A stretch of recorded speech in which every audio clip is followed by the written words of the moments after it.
बिस्मिल्लाहिर्रहमानिर्रहीम। Welcome to English PS. आज के इस क्लास में आप एक छोटा सा इंग्लिश एडवांस सेंटेंस स्ट्रक्चर सीखने जा रहे हैं जो स्पोकन इंग्लिश के लिए नहायत ज़रूरी है। So let's begin. इधर उधर मत देखो, इधर उधर मत दौड़ो, इधर उधर के बातें मत करो, इधर उधर मत थूको, इधर उधर मत फेंको। इस तरह की फिक्र हम अपनी डेली लाइफ में ज़रूर बोलते हैं या दूसरों से सुनते हैं, इसलिए कि ये हमारे ज़िंदगी के साथ जड़े हुए फिक्र हैं और ये स्पोकन इंग्लिश के लिए इंतहाई इम्पोर्टेंट है। इस तरह के फिक्र के लिए इंग्लिश का जो स्ट्रक्चर है वो कुछ यूँ है, इंतहाई आसान सादा स्ट्रक्चर है। फर्स्ट सेंटेंस, सेंटेंस के बाद हेयर एंड देयर, बहुत सादा स्ट्रक्चर है। सेंटेंस, सेंटेंस के बाद here and there. So let's see with the help of example for better understanding. इधर उधर मत देखो, हम कहते हैं अपने डेली लाइफ में इधर उधर मत देखो। यह जो इधर उधर आया है इसके लिए यूज होता है here and there. Here and there, इधर उधर। कंप्लीट सेंटेंस, इधर उधर मत देखो। Don't look here and there, don't look here and there. Here and there, इधर उधर। डोंट लुक, मत देखो। कितना आसान सादा है। Next example for better understanding. इधर उधर मत दौड़ो, इधर उधर मत दौड़ो। Don't run here and there, don't run here and there. Don't run, मत दौड़ो। हियर एंड देयर, इधर उधर। Next example for better understanding. इधर उधर के बातें मत करो, इधर उधर के बातें मत करो। Don't talk here and there, don't talk here and there.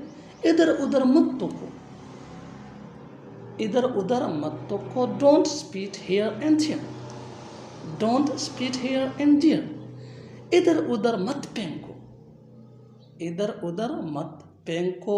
Don't throw here and there, don't throw here and there. Subscribe English PS for more advance English sentence structure. Thanks मना। मेरे होते हुए वो यहाँ नहीं आ सकता, मेरे होते हुए तुम नहीं जा सकते, मेरे होते हुए तुम खेल सकते हो, मेरे होते हुए वो नहीं बोल सकता, मेरे होते हुए वो कुछ नहीं कर सकता। अगर आप इन फिक्रों को गौर से देखिए तो इनमें एक चीज़ बहुत कॉमन है, मेरे होते हुए। मेरे होते हुए इस तरह के फ़िक्र हमारी डेली लाइफ में बहुत ज़्यादा यूज़ होते हैं। इसको हम या तो बोलते हैं खुद या दूसरों से सुनते हैं। इस तरह के फ़िक्र के लिए इंग्लिश का जो स्ट्रक्चर यूज़ होता है वो बहुत सादा सिंपल है। वो कुछ यूँ है, in my presence plus sentence, in my presence plus sentence. So let's see with the help of example for better understanding. अच्छी तरह समझने के लिए कुछ मिसालें देख लेते हैं। जितना ज़्यादा प्रैक्टिस करोगे इतना ही बेहतर है। मेरे होते हुए वो यहाँ नहीं आ सकता, मेरे होते हुए वो यहाँ नहीं आ सकता। In my presence he can not come here, in my presence he can not come here.